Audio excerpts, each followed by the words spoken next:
الحمد للہ وکفا والصلاة والسلام علی عباده الذین اصطفى خصوصاً علی افضلهم وخاتم النبیین محمد الامین وعلی آلہ وصحبہ اجمعین اما بعد فاعوذ باللہ من الشیطان الرجیم بسم اللہ الرحمن الرحیم رب اشرح لي صدري ويسر لي امري واحلل عقدة من لساني يفقهوا قولي اللهم ربنا الهمنا رشدنا واعذنا من شرور انفسنا اللهم ارنا الحق حقا وارزقنا اتباعه وارنا الباطل باطلا وارزقنا اجتنابه آمین یا رب العالمین۔ جیسے کہ آپ کو معلوم ہے ہمارے اس درس کا 2 ہفتے تو وقفہ رہا ہے۔ اس سے قبل 8 اکتوبر کو جو درس ہوا تھا وہ درس کی بجائے خاص موضوع پر تقریر تھی۔ موضوع یہ تھا کہ نبوت اور رسالت میں کیا فرق ہے، اور آیا رسول قتل ہو سکتے تھے یا نہیں۔ یہ موضوع ہمارے سلسلہ درس میں اس بنا پر آ گیا تھا کہ 1 اکتوبر کو جو درس ہمارا ہوا تھا اس میں سورہ بقرہ کی آیت نمبر 87 کا ہم نے مطالعہ کیا، اور اس میں قتل انبیاء کا ذکر ہے، لیکن وہاں لفظ رسولوں کا استعمال ہوا ہے۔ وہ آیت مبارکہ میں پھر آپ کو سنا رہا ہوں۔ وَلَقَدْ آتَيْنَا مُوسَى الْكِتَابَ وَقَفَّيْنَا مِن بَعْدِهِ بِالرُّسُلِ وَآتَيْنَا عِيسَى ابْنَ مَرْيَمَ الْبَيِّنَاتِ وَأَيَّدْنَاهُ بِرُوحِ الْقُدُسِ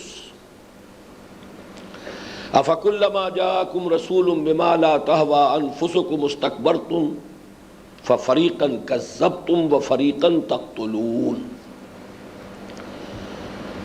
اور جیسا کہ ایک قاعدہ ہے جو میں نے بار بار بیان کیا ہے، قرآن مجید میں بالعموم اہم مضامین کم سے کم 2 جگہ ضرور آتے ہیں۔ اس آیت کا بھی مثنیٰ ہے، جوڑا ہے، اور وہ سورہ مائدہ کی آیت نمبر 70 ہے۔ لَقَدْ أَخَذْنَا مِيثَاقَ بَنِي إِسْرَائِيلَ وَأَرْسَلْنَا إِلَيْهِمْ رُسُلًا كُلَّمَا جَاءَهُمْ رَسُولٌ بِمَا لَا تَهْوَىٰ أَنفُسُهُمْ فریقاً کذبوا وفریقاً یقتلون۔ تقریباً ایک ہی مضمون ہے، ان دونوں آیات کا ہم ترجمہ کر چکے ہیں۔ مجھے اس وقت صرف حوالہ دینا تھا کہ ان 2 آیات میں قتل انبیاء کے تذکرے میں لفظ جو استعمال ہوا ہے وہ رسول ہے، جبکہ قرآن مجید کے محکمات کے حوالے سے اور دوسرے نظائر کے حوالے سے یہ بات میرے نزدیک تقریباً ثبوت کو پہنچتی ہے کہ نبی تو قتل ہوتے رہے ہیں، رسول کوئی قتل نہیں ہوا، بلکہ حکمت قرآنی کا جو بھی مسئلہ سامنے آتا ہے اس کی روح سے رسول قتل نہیں ہو سکتا تھا۔ یہ ماضی کا صیغہ میں اس لیے جان بوجھ کر استعمال کر رہا ہوں کہ اب حضور صلی اللہ علیہ وسلم کے بعد نبوت اور رسالت کا سلسلہ ختم ہو چکا ہے، تو ہمیں کوئی ایسے الفاظ بھی استعمال نہیں کرنے چاہیے کہ جن سے اس میں کسی طرح کا کوئی شبہ وارد ہو۔ رسول قتل نہیں ہو سکتے، یہ نہیں ہو سکتے تھے۔ اس حوالے سے پھر میں نے مناسب سمجھا کہ اس موضوع پر میری رائے جن دلائل پر مبنی ہے اسے میں تفصیل کے ساتھ یہاں ریکارڈ کرا دوں، اس لیے کہ اب اس سلسلہ درس میں میں چاہتا ہوں کہ جو بھی میرا غور و فکر ہے، سوچ بچار ہے، جو نتائج ہیں اس کے وہ میں منتقل کر دوں، تاکہ بعد میں جو طالبان علم ہے قرآن حکیم کے، ان کے لیے غور کا موقع ہو، مواد ہو، میرے دلائل سامنے آ جائیں، اس کے بعد غور و فکر کریں، سوچ بچار کریں، اپنی رائے قائم کریں۔ چونکہ یہ وقفہ خاصا طویل پڑا ہے درمیان میں، تو میں بہت ہی اختصار کے ساتھ ان نکات کا اعادہ کر رہا ہوں جو ہم پہلے پڑھ چکے ہیں۔ لیکن چونکہ ایک تو مجھے احساس ہوا کہ چند اور نکات اہم ہیں کہ جن کو اس میں شامل ہو جانا چاہیے، یہ میرا خود اپنا داخلی احساس تھا۔ پھر بعض حضرات کی طرف سے کچھ سوالات آئے، ایک صاحب نے بڑا مفصل خط بھی لکھا، وہ اس وقت بھی میرے پاس موجود ہے، اگرچہ انہوں نے اپنا پتہ نہیں دیا لیکن نام تو دیا ہے، اور ان کی دلچسپی ظاہر ہوتی ہے کہ اتنا مفصل خط لکھا ہے۔ اس میں ان کی طرف سے جو اشکالات آئے ہیں تو میں نے محسوس کیا کہ ہو سکتا ہے اور بھی بہت سے حضرات کے ذہنوں میں وہ اشکالات ہوئے ہوں، تو بہتر ہے کہ میں اس کے ساتھ ہی اس کے ضمن میں بھی اپنی وضاحتیں پیش کر دوں، لہذا ہم ایک سیشن اور اسی موضوع پر لے رہے ہیں۔ جن امور کا اعادہ اختصار کے ساتھ مطلوب ہے ان میں سب سے پہلے یہ کہ لغوی اعتبار سے نبی کا لفظ یا تو نبأ سے مشتق ہے، اہم خبر، تو اہم خبریں دینے والا نبی ہوا، اور خاص طور پر غیب کی خبریں دینے والا، اس لیے کہ جو بنیادی ایمانیات ہیں ان کا سب کا تعلق جو ہے وہ عالم غیب سے ہے۔ یہی اکثر و بیشتر لوگوں کی رائے ہے، لیکن یہ کہ دوسرا امکان ہے نبون سے۔ نبون کے معنی ہے بلندی، تو نبی اگر یہ تسلیم کیا جائے تو اس کے معنی ہوں گے بہت بلند مرتبہ، بہت اونچے مقام پر فائز انسان، جبکہ رسول یا مرسل یہ دو شکلوں میں لفظ آتا ہے، اس کے بارے میں کوئی اشکال نہیں ہے۔ ارسلہ یرسل ارسالا، بھیجنا، بھیجا ہوا، فرستادہ، پیغامبر، ایلچی، یہ رسول کے معنی۔ دوسری بات یہ کہ نبی اور رسول کے بارے میں ایک بات متفق علیہ ہے جس میں کوئی اشکال نہیں، کوئی اختلاف نہیں، کہ ان کے مابین خاص اور عام کی نسبت ہے۔ نبی عام ہے، رسول خاص ہے۔ کیا معنی؟ ہر رسول تو لازماً نبی ہے، ہر نبی لازماً رسول نہیں۔ یہ بالکل ایسے ہی ہے جیسے کہ مومن اور مسلم، مومن خاص ہے، مسلم عام ہے، یعنی ہر مومن تو لازماً مسلم ہوگا، ہر مسلم کا مومن ہونا لازم نہیں ہے۔ قالت الاعراب آمنا قل لم تؤمنوا ولكن قولوا اسلمنا ولما يدخل الايمان في قلوبكم، ایمان کی نفی، اسلام کا اس بات۔ اس کے علاوہ جو ہے بعض حضرات نے آراء دینے کی کوشش کی ہے، بات بنی نہیں ہے، بنتی نہیں ہے۔ مثلاً یہ کہ اس نبی کو رسول کہا جائے گا جو صاحب کتاب ہو، لیکن یہ کہ یہ اصول ٹوٹ جاتا ہے حضرت داؤد کے معاملے میں کہ انہیں کتاب دی گئی، زبور دی گئی، لیکن وہ نبی ہے، رسول نہیں ہے۔ یا یہ کہ کوئی رسول وہ ہوتا ہے جو نئی شریعت لے کر آئے، یہ قاعدہ ٹوٹ جاتا ہے حضرت عیسیٰ علیہ السلام کے ضمن میں، وہ رسول ہے لیکن کوئی نئی شریعت نہیں لائے، شریعت موسوی ہی کو دوبارہ پختگی کے ساتھ قائم کرنے کے لیے آئے۔ Don't think I have come to destroy law, شریعت موسوی تم پر لاگو رہے گی۔ اس میں جو بھی رائے میری بنی ہے وہ ایک جدید، چونکہ تمثیل بڑی آسانی سے سمجھ میں آ جانے والی ہے، کہ ہمارے ہاں جو مختلف سروسز کی جو سطحیں ہیں کہ ایک کارڈر ہوتا ہے، سی ایس پی کلاس ہے ایک، اب جو شخص اس کارڈر میں آ گیا ہے وہ C S P class officer ہے۔ اب ایک ہے اس کی اپوائنٹمنٹ، وہ کہیں ڈپٹی کمشنر لگا ہے یا کہیں سیشن جج لگا ہے یا کہیں کسی اور عہدے کے اوپر اس کا نصب ہوا ہے، تو گویا کہ کارڈر مرتبہ اور اپوائنٹمنٹ منصب، نبوت مرتبہ ہے۔ جب تک کسی نبی کو کسی معین جگہ، معین قوم، معین علاقے، معین ملک کی طرف نہیں بھیجا جاتا، وہ اپوائنٹمنٹ نہیں ہے، نبی تو ہے وہ، لیکن یہ کہ جب بھیج دیا جاتا ہے اس لیے ہمیشہ آتا الہ، جاؤ ادھر، اذهب الى فرعون انه طغى۔ اب گویا کہ وہ رسول کی حیثیت سے اس قوم کی طرف مبعوث ہو گئے۔ اور یہ جو فرق ہو جاتا ہے اس میں بڑا منطقی اعتبار سے، کہ جب کوئی شخص کسی منصب کے اوپر فائز ہو جائے تو اب اس کی ذمہ داریاں بھی ہیں اور اختیارات بھی ہیں. ورنہ سی ایس پی آفیسر ہے، وہ کہیں بیٹھا ہے، ابھی اسے کہیں کا چارج نہیں ملا ہے، نہ اس کا کوئی منصب ہے نہ اختیارات ہے، بس وہ یہ کہ ایک کارڈر ہے، اس کا جو سیلری ہے وہ ملتی رہے گی. بہت سے لوگ جو ہے آج کل آپ کو معلوم ہے سیاسی اختلافات کی وجہ سے انہیں بٹھا دیا جاتا ہے کہ جو کسی بھی اعتبار سے پسندیدہ لوگ نہیں ہوتے، لیکن بہرحال ان کا وہ جو مرتبہ ہے وہ قائم رہے گا. وہ سی ایس پی کلاس ہے، اس کے آفیسرز ہیں، اس کی حیثیت ہے. البتہ یہ کہ اگر اپوائنٹمنٹ نہیں ہے پرٹیکولر کسی جگہ پر تو اب حدود اختیارات اور ذمہ داریوں کا تعین نہیں. تو یہ ہے میری رائے کہ نبی یا نبوت یہ ایک کارڈر ہے، ایک رتبہ ہے، اور رسالت جب وہ نبی کسی معین مقام، قوم، علاقے یا قبیلے، کسی ملک کی طرف تعین کے ساتھ بھیج دیا جاتا ہے تو یہ منصب ہے. اس میں چند چیزوں کا آج میں اضافہ کر رہا ہوں. ایک مثال تو میں نے پہلے بھی دی تھی اور وہ میں سمجھتا ہوں کہ بہت صحیح ہے. ایک تو یہ کہ ہم نے جدید اصطلاحات کے حوالے سے سی ایس پی کلاس اور اپوائنٹمنٹ کے حوالے سے بات کو سمجھنے کی کوشش کی. ایک یہ ہے کہ کوئی اللہ کا بہت نیک بندہ ہے جسے ہم کہتے ہیں ولی اللہ ہے. اب وہ ولی اللہ جو ہے جہاں بھی ہوگا اللہ کا نیک بندہ، اس سے ایمان پھیلے گا، نیکی پھیلے گی. کیسے ممکن ہے کہ بھٹی ہو اور اس سے حرارت نہ پھیلے، اور برف کی سل رکھی ہو اور اس سے ٹھنڈ جو ہے ماحول میں سرایت نہ کرے؟ تو نبی جو ہے در حقیقت یوں سمجھیے کہ ایسے اولیاء اللہ ہوتے تھے جن پر وحی بھی آتی تھی. بس یہ فرق ہے. باقی یہ کہ ان سے نیکی پھیلتی تھی، چاہے انہیں اپوائنٹمنٹ ملا ہے یا نہیں ملا ہے.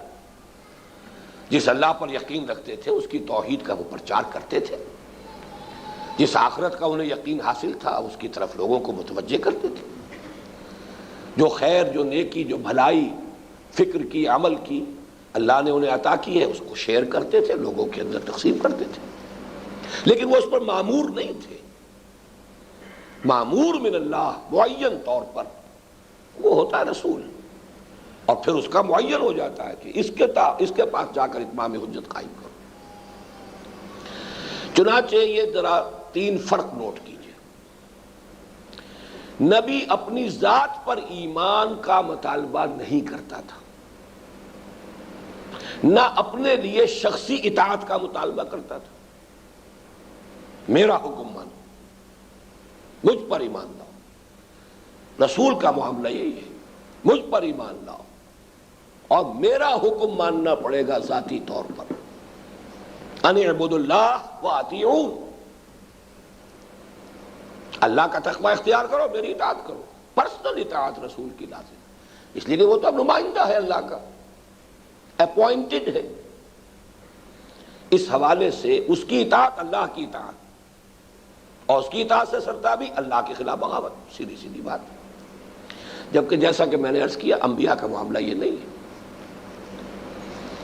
نبی حضرت یوسف علیہ السلام ہے، انہوں نے بادشاہ کے دربار میں جا کر یہ نہیں کہا کہ پہلے مجھ پر ایمان لاؤ پھر مجھ سے بات کرنا. اتنا بڑا معاملہ ہے، میں نے خواب کی تعبیر بھی تمہیں بتا دی ہے، لیکن یہ کہ پہلے مجھے مانو، مجھ پر ایمان لاؤ، میں اللہ کا نبی ہوں یا اللہ کا رسول ہوں، پھر کوئی کوآپریشن ہوگا نہیں. تو یہ فرق نوٹ کیجئے. شخصی ایمان کا مطالبہ، شخصی اطاعت کا مطالبہ نبی کی طرف سے نہیں آتا تھا. رسول کے لیے تو پہلا قدم وہی، مجھے مانو، ان اتقوا اللہ یا اعبدوا اللہ واطیعون. دوسری بات یہ کہ رسول کی طرف سے جب اتمام حجت کسی قوم پر ہو جاتا تھا، شہادت علی الناس، لوگوں کے اوپر، کہ حق واضح کر دیا، پیغام کے ابلاغ کا حق ادا کر دیا، کوئی اشتباہ نہیں رہا، کسی نیک نیت انسان کے لیے کسی مغالطے کی بنیاد باقی نہیں رہی سوائے اس کے کہ حسد ہے، عداوت ہے، بغض ہے، تکبر ہے، ہٹ دھرمی ہے، اپنی چودراہٹوں کی فکر ہے، اپنی مذہبی سیادتوں کی فکر ہے، اس وجہ سے نہیں مان رہا. لیکن حجت قائم ہو چکی ہے۔ اب اس کے بعد اگر قوم بحیثیت مجموعی رد کر دے رسول کو، لازماً ہلاک کر دی جاتی تھی، کوئی کنسیشن نہیں۔ یہ ہے قانون، بہت ہے۔ نبی کا معاملہ یہ نہیں ہے۔ نبی جیسا کہ میں نے عرض کیا اس ولی اللہ کی طرح ہے، بیٹھا ہے اپنے معاشرے میں، جس میں صلاحیت ہے وہ کسب فیض کر رہا ہے، جس میں خیر کی قبولیت کا مادہ ہے ان تک خیر خود بخود پہنچ رہا ہے۔ جو کنڈکٹرز آف ہیٹ ہیں بھٹی سے ان کو ہیٹ پہنچ رہی، چاہے ان کا ارادہ تھا نہیں تھا اور نبی نے اس طریقے سے مطالبہ کیا نہیں کیا، خود بخود پہنچے گی۔ بیڈ کنڈکٹر میں نہیں پہنچے گی، لیکن بیڈ کنڈکٹر بھی پڑے رہیں گے، نبی چلے جائیں گے۔ یہ نہیں ہے کہ ان کے اوپر ہلاک عذاب استیصال آ جائے گا اور ان کے اوپر اللہ کی طرف سے جو ہے وہ آخری تباہی والا عذاب آئے گا، نہیں۔ لیکن رسولوں کے باب میں سنت اللہ یہ رہی، رسول چونکہ اپوائنٹڈ ہے اسی قوم، اسی قبیلے، اسے ملک کی طرف، اس نے اتمام حجت کا حق ادا کر دیا ہے، حجت قائم کر دی ہے۔ اب بھی اگر قوم نے بحیثیت مجموعی اسے رد کر دیا ہے تو وہ آخری سزا ایکسٹرمینیشن، ایسے کر دیے گئے جیسے کبھی تھے ہی نہیں، کَأَن لَّمْ يَغْنَوْا فِيهَا، جیسے کہ یہاں آباد تھے ہی نہیں۔ لا یُرَىٰ إِلَّا مَسَاکِنُهُمْ، اب ان کے مسکن نظر آ رہے ہیں، یہاں کبھی رہتی تھی کوئی قوم، نام و نشان مٹ گیا۔ قُطِعَ دَابِرُ الْقَوْمِ الَّذِينَ ظَلَمُوا، اس ظالم قوم کی جڑ کاٹ دی گئی، اکھاڑ دی گئی۔ یہ تعبیرات ہیں مختلف۔ عذاب استیصال، اصل کہتے ہیں جڑ کو، جڑ سے اکھیڑ دیں۔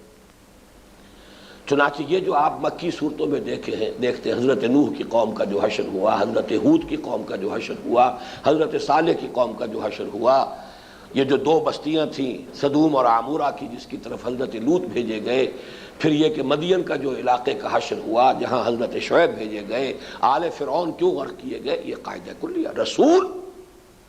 رسول کا رد کر دینا یہ ناقابل معافی جرم ہے، جبکہ نبی کے ساتھ ایسا معاملہ نہیں۔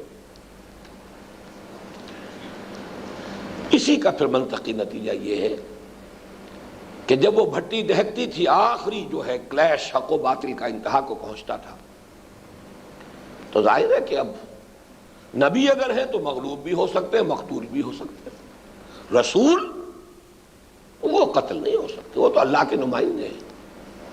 یوں سمجھیے جیسے کسی شخص کا یونیفارم میں قتل ہو جانا، جیسے آج کل کراچی میں اہلکار قتل ہو رہے ہیں، ایک ہے کسی عام شہری کا قتل ہو جانا، وہ اور بات ہے۔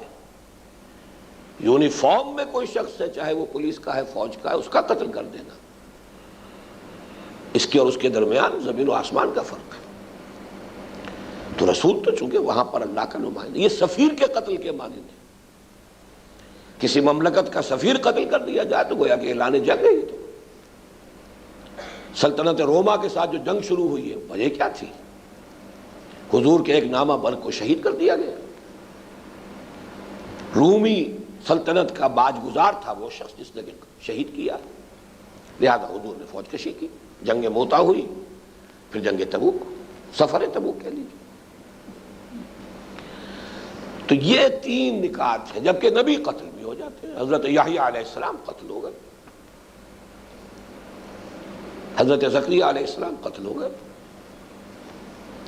اس کے لیے میں نے جو تین آیات، تین مقامات کا حوالہ، اب یہ میں کہہ رہا ہوں محکم، یہ تین مقامات قرآن کے محکمات میں سے ہیں۔ کہیں اگر کوئی اور بات آ گئی ہے تو اس کی تعویل ان کی بنیاد پر کی جائے گی۔ سورہ مجادلہ کی آیت نمبر 21 میں فرمایا کتب اللہ لاغلبن انا ورسلی، اللہ نے لکھ دیا ہے میں اور میرے رسول تو لازماً غالب آ کر رہے ہیں۔ اور یہ کتبہ کا جو زور ہے، لکھ دیا، طے کر دیا، نو گوئنگ بیک، نو ایکسیپشن۔ اسی طریقے سے وہی بات پھر اصول دیکھیے، اہم مضامین کم سے کم دو جگہ ضرور ہوں گی۔ وَلَقَدْ سَبَقَتْ كَلِمَتُنَا لِعِبَادِنَا الْمُرْسَلِينَ إِنَّهُمْ لَهُمُ الْمَنْصُورُونَ وَإِنَّ جُنْدَنَا لَهُمُ الْغَالِبُونَ۔ یہ بات تو ہماری پہلے سے طے شدہ ہے۔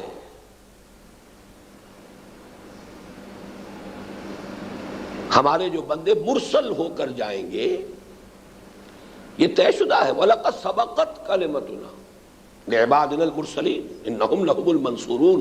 ان کی مدد لازماً ہوگی. وَإِنَّ جُنْدَنَا لَهُمُ الْغَالِبُونَ. اور ہمارا لشکر لازماً غالب آ کر رہے. مغلوبیت کا سوال ہی نہیں.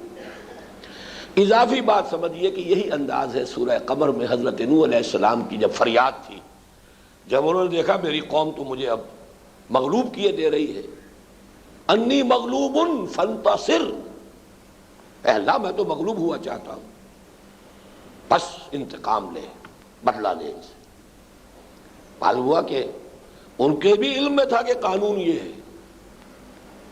جب مجھے رسالت کے منصب پر فائز کیا ہے، انی مغلوب فانتصر، فا کے ساتھ، بس تیرے اس قانون کا ابدی کا تقاضا ہے.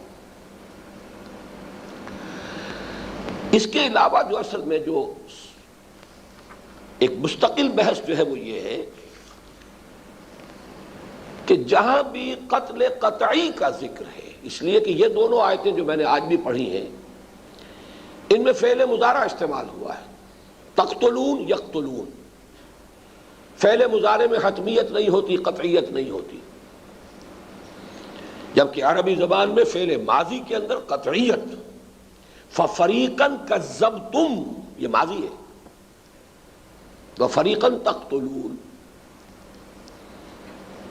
ایک امکان ہے کہ یہاں پر کہا جائے کہ یہاں پر کنتم کو محذوف مانا جائے، لیکن اس کے لیے بھی دلیل موجود نہیں ہے، اس لیے کہ دوسری آیات جو میں آپ کو سنا رہا ہوں جس میں قطعیت کے ساتھ ذکر ہے، وہاں پر ہر جگہ پر آپ دیکھیں گے کہ لفظ نبی آیا ہے، رسول نہیں آیا.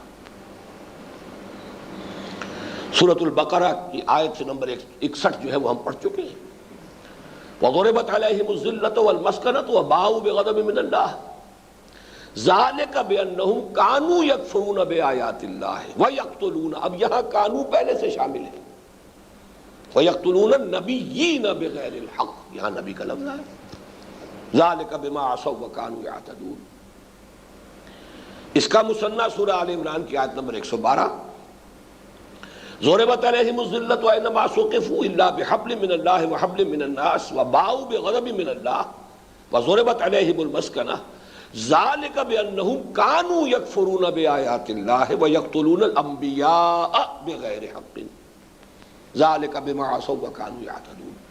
یہاں کانو پہلے ہے موجود، کانو یکفرون بآیات اللہ، لہذا اگلے مضارع کے ساتھ یہ کانو جو ہے بالکل جو سمجھیے کہ ایک منطقی تقاضے کے طور پر خود بخود آ رہا ہے.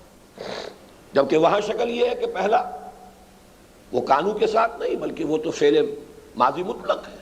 فَفَرِيقًا كَذَّبْتُمْ وَفَرِيقًا تَقْتُلُونَ اور فَفَرِيقًا كَذَّبُوا وَفَرِيقًا يَقْتُلُونَ. تو اس اسلوب کو بھی ذہن میں رکھیے. پھر 3 آیات اور ہیں جس میں قتلہم الانبیاء کا لفظ آیا ہے. آل عمران کی آیت نمبر 21 میں بھی فرمایا ان الذین یکفرون بآیات اللہ ویقتلون النبیین بغیر حق ویقتلون الذین یامرون بالقسط من الناس فبشرهم بعذاب الیم.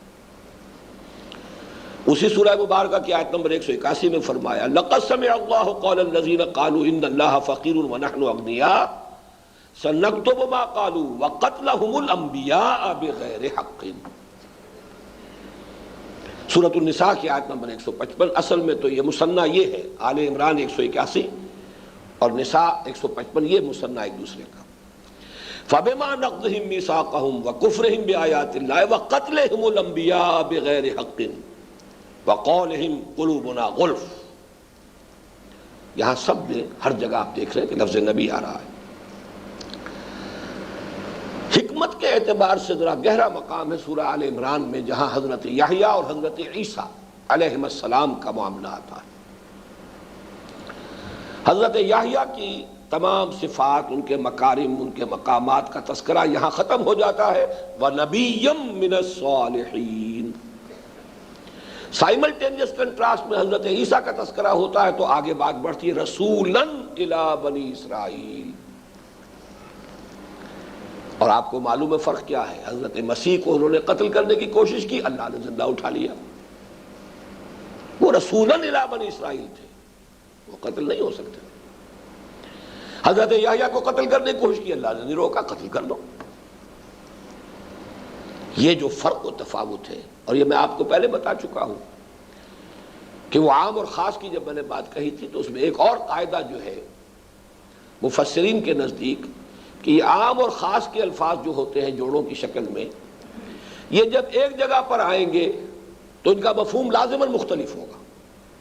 جب علیحدہ علیحدہ مقامات پر آئیں گے تو ایک دوسرے کی جگہ استعمال ہو سکتے ہیں. مومن مسلم کی جگہ، مسلم مومن کی جگہ استعمال ہو سکتا ہے، علیحدہ علیحدہ اکیلے اکیلے آ رہے ہیں. لیکن جہاں آئیں گے بالکل سامنے ایک وقت سائملٹینیسلی، وہاں لازماً اذا اجتمعا تفرقا واذا تفرقا اجتمعا. علیحدہ علیحدہ ذکر ہے تو ان کا مفہوم ایک ہو سکتا ہے، مترادفین کے طور پر استعمال ہو سکتے ہیں. لیکن یہ کہ اگر ایک جگہ آئے ہیں تو لازماً کوئی سائملٹینیس کنٹراسٹ ہے، کوئی فوری تقابل ہے، وہاں پہ فرق پیش نظر ہوگا. اس موضوع پر میرے نزدیک پھر وہی بات ہے، حکمت قرآن کے اعتبار سے سورہ نساء کی آیات 157 158 بہت اہم ہے. ابھی میں اس کو آپ کو سنا بھی چکا ہوں، 155 سے یہ بات چلتی ہے.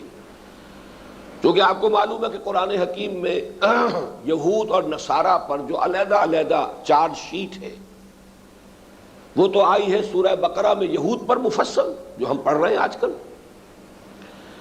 اور نصارہ پر، عیسائیوں پر سورہ آل عمران میں تفصیل سے.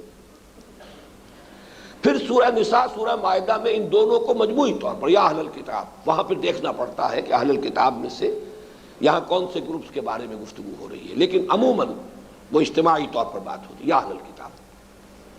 جبکہ سورہ آل عمران میں آپ نے دیکھا کہ وہ تقریباً 3 رکوع جو ہے وہ تمام جو ہے وہ حضرت مسیح علیہ السلام نصارہ سے متعلق گفتگو ہے.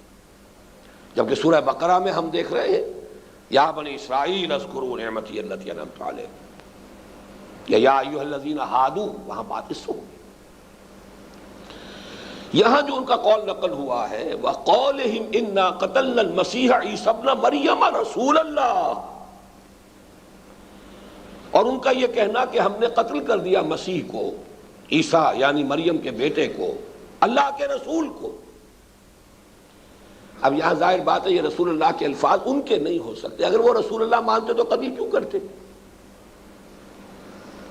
ذرا نوٹ کیجئے کہ سہیل بن عمرو کی بات جو آئی تھی رضی اللہ تعالیٰ عنہ، بعد میں ایمان لے آئے. جب صلح حدیبیہ میں وہ آئے ہیں قریش کی طرف سے جبکہ نیگوشیٹ کرنے کے لیے، جب نظری طور پر گفتگو میں باتیں طے ہو گئی، اب آیا مرحلہ، اچھا لکھیے، لکھوا لیا جائے.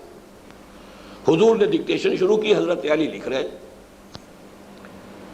علی لکھو، یہ معاہدہ ہے جو محمد الرسول اللہ اور قریش کے مابین طے پایا. انہوں کا رک جائیے، یہاں رسول اللہ کے الفاظ نہیں آئیں گے، یہ تو معاہدہ ہے، دستخط ہمارے بھی ہوں گے، آپ کے بھی ہوں گے. ہم آپ کو اللہ کا رسول مان لیں تو جھگڑا کائے گا؟ پھر اس معاہدے کی ضرورت کیا ہے؟ پھر تو قصہ ختم ہوا. ہم تو آپ کو رسول نہیں مانتے. لہذا یہاں لکھیے یہ معاہدہ ہے محمد ابن عبداللہ اور قریش کے مابین. حضور مسکرائے، تم مانو نہ مانو میں اللہ کا رسول ہوں، لیکن علی مٹا دو، وہ الفاظ مٹا دو جو یہ کہہ رہے ہیں.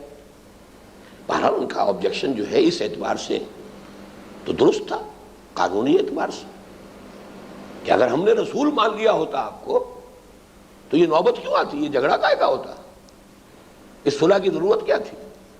بالکل وہی بات ہے. وہ رسول مانتے تو سولی پہ کیوں چڑھاتے؟ یہ گویا کہ اللہ کی طرف سے وہ سائن آف ایکسکلیمیشن کے ساتھ ہے. ان کا یہ کہنا کہ ہم نے اس مسیح عیسیٰ ابن مریم کو قتل کر دیا، اللہ کے رسول کو قتل کر دیا، ہاؤ کم؟ امپاسبل، ناممکن. وما قتلوہ وما صلبوہ ولکن شبہ لہ. اور یہ پھر مضمون ختم ہوتا ہے وما قتلوہ یقینا. یہ جو ہے ثابت ہو گیا یہاں پر کہ رسول قتل نہیں ہو سکتا. کیا بات کر رہے ہو؟ جتنا بھی انسان جو ہے اپنی طرف سے کوشش کر لے، یہ انہونی بات ہے. اب اس میں جو اعتراضات کچھ ہوئے ہیں، پہلے تو میں آپ کو یہ بتا دوں کہ عجیب سی بات ہے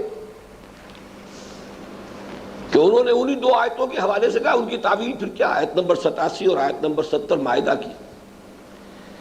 تو میں نے تو 1.5 گھنٹے تقریر انہی کی تعویل پر کی تھی، اور اس تقریر پر ان کا جو تبصرہ ہے وہ یہ ہے، آپ کی تقریر بہت جامع، بہت مفصل اور دلائل پر مبنی تھی، جامع بھی تھی، مفصل بھی تھی، مدلل بھی تھی، اور میں نے وہ ساری تقریر کی ہی اس لیے تھی کہ ان دونوں آیات کی توجیہ کروں۔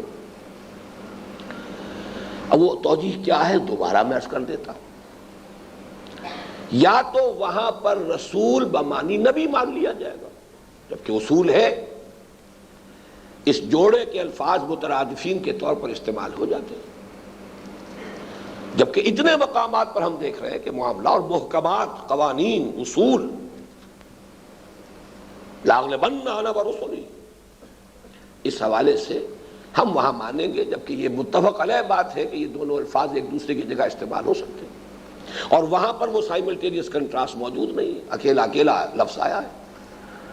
تو پہلی توجیہ، پہلی تعویل یہ ہوگی۔ دوسری تعویل کیا ہوگی وہ میں عرض کر چکا ہوں نحو کے اعتبار سے، کہ پہلا ورب آیا ہے ماضی مطلق فَفَرِيقًا كَذَّبُوا، اور دوسرا جو ہے وہ فعل مضارع ہے، تو یہاں پر اس کا مفہوم ہوگا ایک گروہ کی تو انہوں نے صرف تکذیب پر اکتفا کی، اور ایک گروہ کو قتل کرنے کی کوشش کرتے رہے۔ قطعیت، حتمیت اس فعل کی تکمیل جو ہے وہ وہاں پر اس اسلوب کا منطقی نتیجہ نہیں ہے۔ دونوں جگہ پر یہ دو میں سے کوئی ایک تعویل بھی آپ اختیار کر لیجئے تو وہاں بات پوری پختہ ہو جائے گی۔ باقی ان کے کچھ اور جو میں نے عرض کیا تھا کہ بعض جو اس کے پیریفرل ایشوز کو ہو سکتے ہیں، میں ان کا بھی آپ کے سامنے وضاحت کر دیتا ہوں۔ اب یہ کہتے ہیں کہ غزوہ احد میں اگر یہ ایسا ہی قانون تھا، اتنا واضح تھا، صاف تھا، تو غزوہ احد میں یہ خبر کیوں اڑ گئی تھی کہ حضور کا انتقال ہو گیا، حضور قتل ہو گئے، شہید ہو گئے؟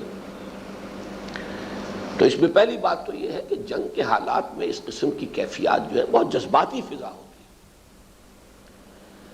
ورنہ یہ ہے، اس کی مثال دے رہا ہوں کہ قرآن مجید میں انک میت و انہم لمیتون، اے نبی آپ کا بھی انتقال ہو کر رہے گا، موت آپ پر بھی وارد ہوگی، ان سب پر بھی ہوگی۔ پھر کیا وجہ تھی کہ حضرت عمر نے کہا کہ اگر کسی نے کہا کہ محمد کا انتقال ہو گیا تو گردن اڑا دوں گا؟ یہ ایک جذباتی کیفیت کے اندر کوئی باتیں جو ہے اس طرح کی ہو جانا وہ کوئی دلیل نہیں بنتی، منطقی بات نہیں بنتی۔ ہمیں محکمات دیکھنی ہوگی قرآن کی، قرآن نے قاعدہ کلیہ کیا بیان کیا ہے۔ ایک اور بات انہوں نے کہی ہے کہ اگر اتنی یقینی بات تھی کہ رسول قتل نہیں ہو سکتے تو حضور کی حفاظت کی ضرورت کیا تھی؟ کیوں پہرا ہوتا تھا؟ کیوں آپ کی حفاظت کا بندوبست ہوتا تھا؟ اس میں پہلی بات تو یہ ہے کہ یہ اصل میں جبر و قدر کا ایشو ہے۔ ہر شخص کو معلوم ہے کہ رزق میرا اللہ کے ذمے ہے، پھر ہم محنت کیوں کرتے ہیں؟ ایک عالم اسباب کی بات ہے، ایک چیز اپنی جگہ پر طے ہے، معین ہے، فیصل شدہ ہے، لیکن یہ کہ اس میں عالم اسباب میں آپ بری نہیں ہو جاتے محنت سے، آپ کو وہ کام کرنا ہے۔ پھر یہ کہ حفاظت تو صرف اس بنیاد پر بھی ہوتی ہے کہ قتل نہ ہو سکے، زخمی کر دیے جائے، گزند پہنچا دیا جائے، کوئی کوفتی ہو جائے آپ کے لیے، کوئی شریر آ کر کسی وقت آ کر آپ کو ایسی باتیں جا کے سنا جائے، ذہنی کوفت، کوئی اور جسمانی اذیت، قتل تو ایک آخری درجے کی بات ہے۔ تو کیا اس سے حضور صلی اللہ علیہ وسلم کی حفاظت کی ضرورت نہیں تھی؟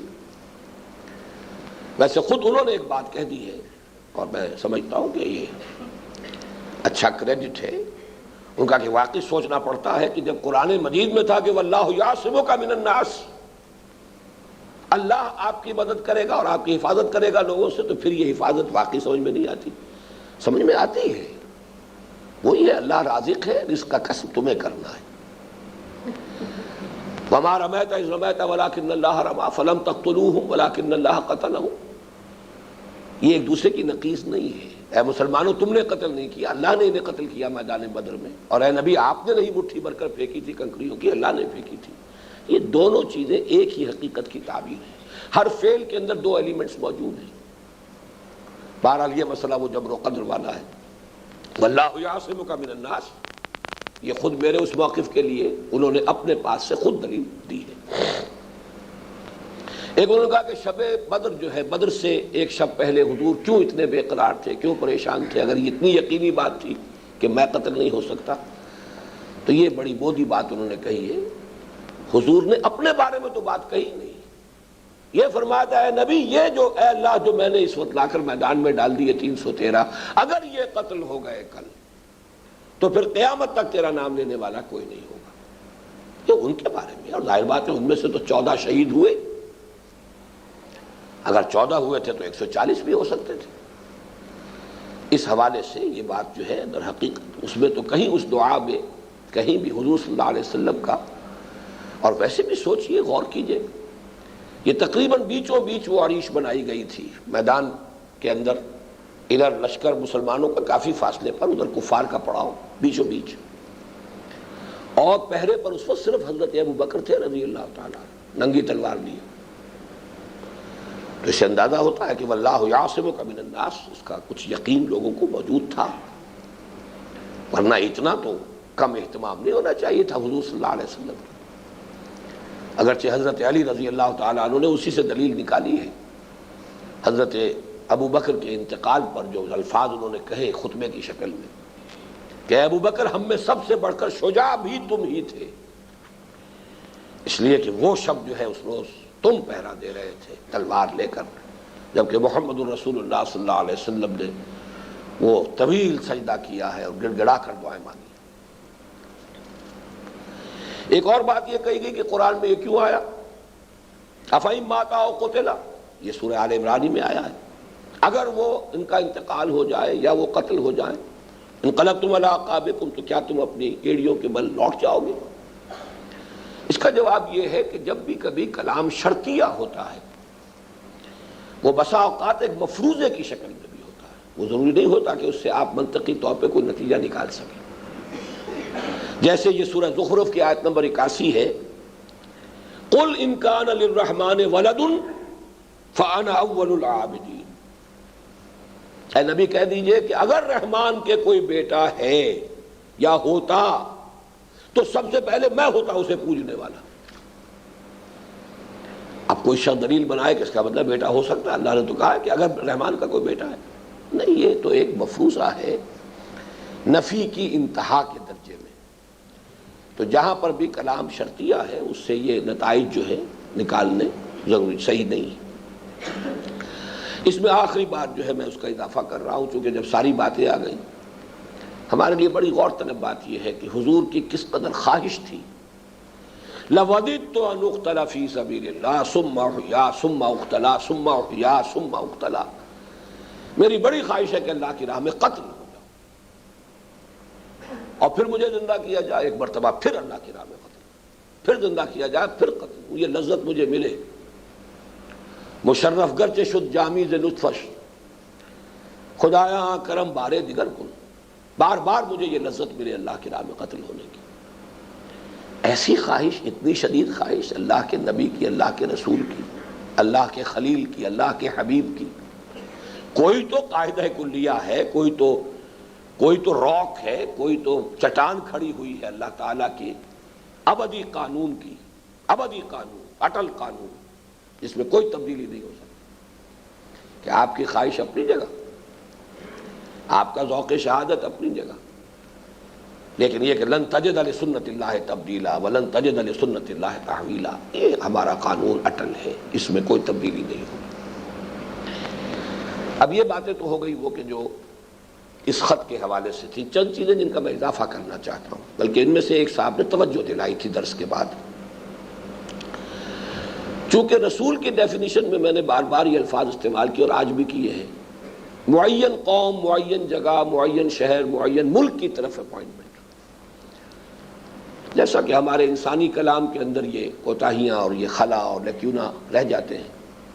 اس میں وضاحت کرنی چاہیے تھی کہ حضور کا معاملہ اس اعتبار سے مستثنیٰ ہے کہ آپ صرف کسی ایک قوم یا کسی ایک ملک یا کسی ایک قبیلے یا کسی ایک علاقے کے لیے نہیں بھیجے گئے۔ لیکن اس میں بھی اچھی طرح سمجھ لیجئے، یہ باتیں ہمارے دروس میں آتی رہی ہیں، اب اس مضمون کے حوالے سے یہاں بھی نتھی ہو جائے تو کوئی حرج نہیں۔ حضور 2 بعثتوں کے ساتھ مبعوث ہوئے، ایک آپ کی بعثت خصوصی الی اہل العرب، اور ان میں سے بھی بنی اسماعیل اصلاً، اور عرب جو تھے تابع تھے ان کے، جو کہ ثقافت، کلچر، تہذیب، تمدن اور زبان میں دوسری قومیں چاہے عرب میں آباد تھیں، یہودی اور عیسائی، وہ اس سے علیحدہ گروپ ہے۔ یہ امیین ہے، هو الذی بعث فی الامیین رسولا منہم، خود بھی انہی میں سے ہیں، انہی کے لیے بھیجے گئے ہیں۔ بنیادی آپ کی بعثت جو ہے وہ در حقیقت انہی کے لیے، یہ ہے آپ کی اصلی بعثت، بنیادی بعثت، اساسی بعثت، اور اس بعثت کی تمام ذمہ داریاں آپ نے خود بنفس نفیس پوری کی۔ دوسری بعثت ہے آپ کی عمومی، کافۃ للناس بشیرا ونذیرا، پوری نوع انسانی کی۔ لیکن یہ بعثت جو ہے یہ اس کے تقاضے بالواسطہ پورے ہونے تھے امت کے ذریعے سے،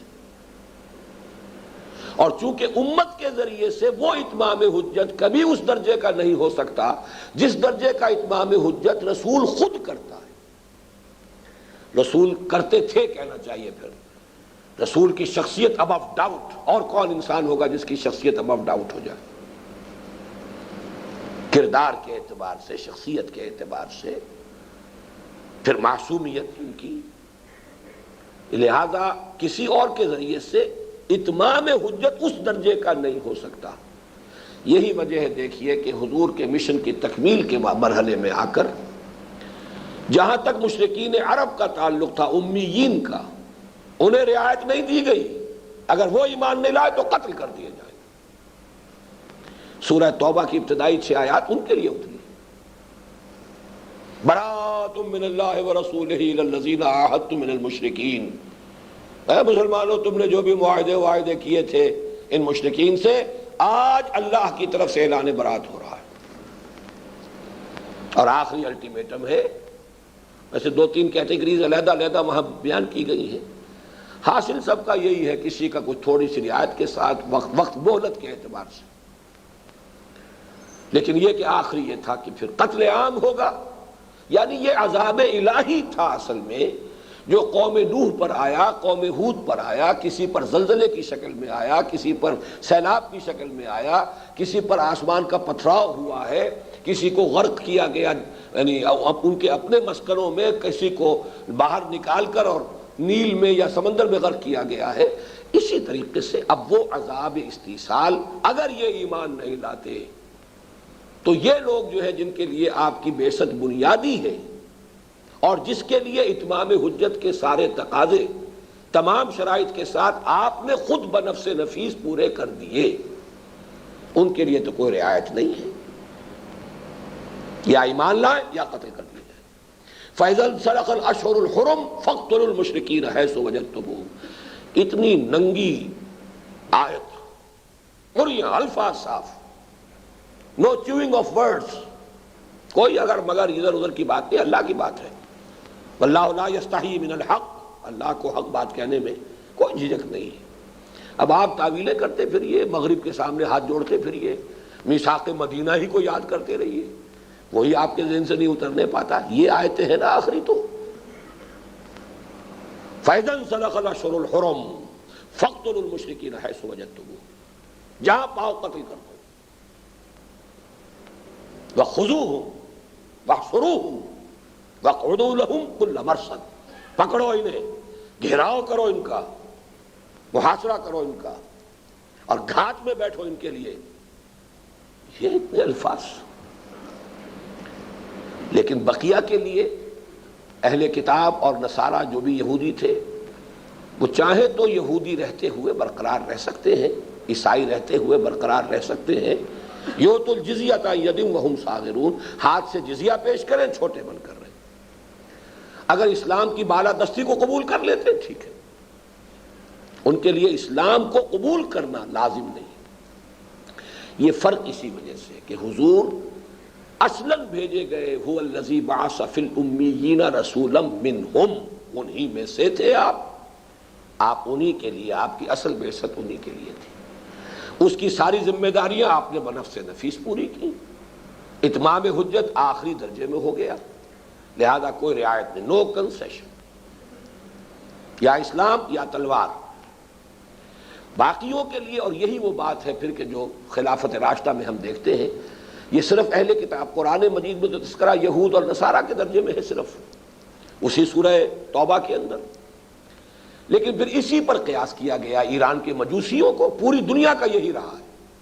خلافت راشدہ میں جب فوجیں نکلتی تھی جہاں جاتی تھیں، ایمان لے آؤ ہمارے برابر کے بھائی، برابر کے حقدار، تمہاری جانیں، مال، عزت، آبرو، جائیدادیں، ہر چیز چوں کی توں برقرار رہے۔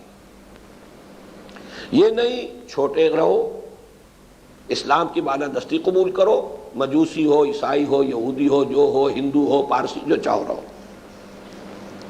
بالادستی اسلام کی، لا آف دی لینڈ اسلام کا ہوگا، دین اللہ کا ہوگا غالب۔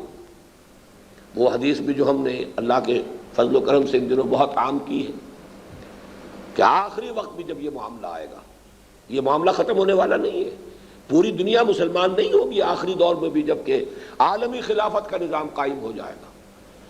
حضرت مقداد رضی اللہ تعالیٰ عنہ کی روایت کے الفاظ یہی ہیں، لا يبقى على ظهر الارض بیت وبر ولا مدر الا ادخلہ اللہ کلمۃ الاسلام بعز عزیز وذل ذلیل، اما يعزهم اللہ فيجعلهم من اہلها واما يذلهم فيدينون لها۔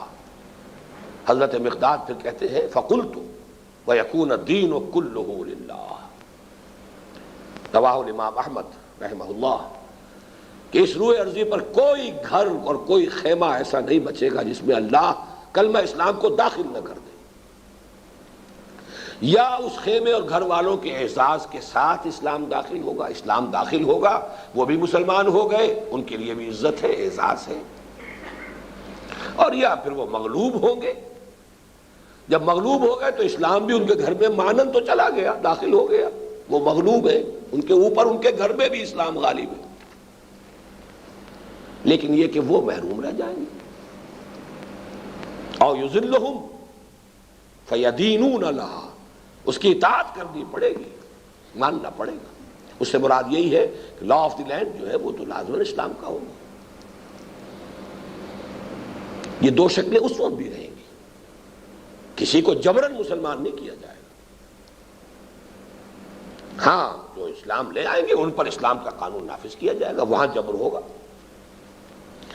تو پہلی بات تو یہ کہ اس کو بھی آپ سمجھ لیجئے کہ حضور کی دو بعثتیں ہیں، اور اس نوع کی بعثت جیسی کہ پہلی بعثت ہوتی تھی کہ اگر قوم ایمان نہ لائے تو لازماً ہلاک کر دی جائے، اس نوع کی بعثت صرف امیین عرب کے لیے تھی، باقی پوری دنیا کے لیے آپ کی بعثت اس نوع کی نہیں ہے، بلکہ وہ اس کے تقاضے اتمام حجت کے پھر آپ کی امت نے جس جس طریقے سے ادا کی اس کے حساب اللہ تعالیٰ اسی کی مناسبت سے، اسی تناسب سے، ریشو پروپورشن سے اللہ حساب لے لے گا۔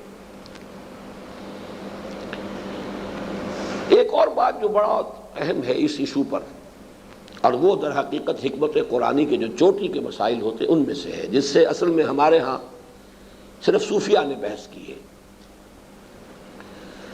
عام خیال یہ ہے کہ رسالت کا مرتبہ اونچا ہے، نبوت کا نیچا ہے شاید، چونکہ نبوت عام ہے اور رسالت خاص ہے۔ ایمان کا درجہ اونچا ہے، اسلام کا تو نیچے ہے، تو عام خیال یہی ہو جاتا ہے، حقیقت اس کے برعکس ہے۔ اصلاً نبوت مرتبہ عروج میں ہے اور رسالت مرتبہ نزول میں ہے۔ اب یہ وہ چیزیں ہیں کہ جن سے میں نے عرض کیا کہ صوفیہ نے بحث کی ہے، اور نبوت کے ساتھ ملحق ہے مقام عبدیت اور مرتبہ ولایت، یہ بریکٹ ہوں گے، یہ تو میں آپ کو بتا چکا ہوں۔ نبی جو رسول نہ ہو اس کی حیثیت کیا ہے؟ ایک ولی اللہ کی۔ فرق کیا ہے؟ شیخ عبد القادر جیلانی رحمۃ اللہ علیہ پر وحی نہیں آتی تھی، حضرت یوسف علیہ السلام پر وحی آتی تھی، باقی فرق جو ہے اور لمبا چوڑا فرق نہیں ہے۔ ہاں معصومیت بھی ہے خصوصی، لیکن یہ کہ بہرحال جو آپ کو کردار نظر آئے گا، لوگوں کو جو کچھ ان کا رویہ نظر آئے گا، نبی جو ہے اس طرح در در ٹھوکریں کھاتا نہیں پھرتا جیسے رسول پھرتا ہے۔ رسول تو مامور من اللہ ہے، کرے کیا؟ اسے تو ایک ایک گھر پر دستک دینی ہے، ایک ایک دروازے پر جا کر ایک ایک دل کے دروازوں کو کھٹکھٹانا ہے، اسے حجت قائم کرنی ہے۔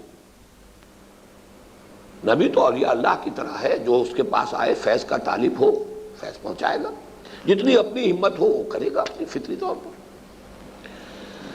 لیکن نبی جو ہے نبوت، اب دیکھیے یہاں پہ لفظ نبون میں نے عرض کیا تھا بلندی،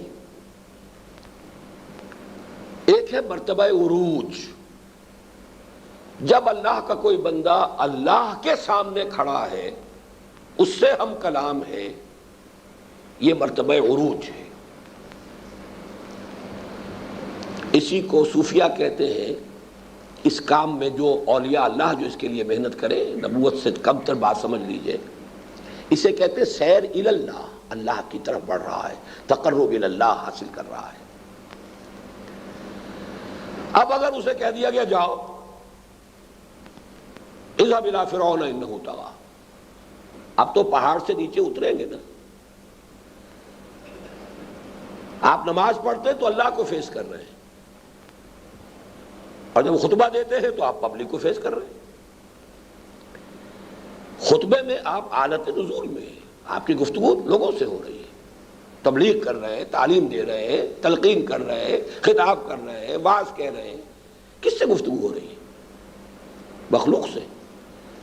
نماز پڑھ رہے ہیں، الصلاۃ معراج المومنین، دعا کر رہے ہیں، کس سے بات ہو رہی ہے؟ اللہ سے۔ وہاں وہ انائے صغیر انائے کبیر سے مخاطب ہے، یا وہ انسانوں سے مخاطب ہے۔ اس پر پھر گفتگویں ہوئی ہیں، اور یہ میں بیان بھی کر چکا ہوں سورۃ الانشراح کے ضمن میں۔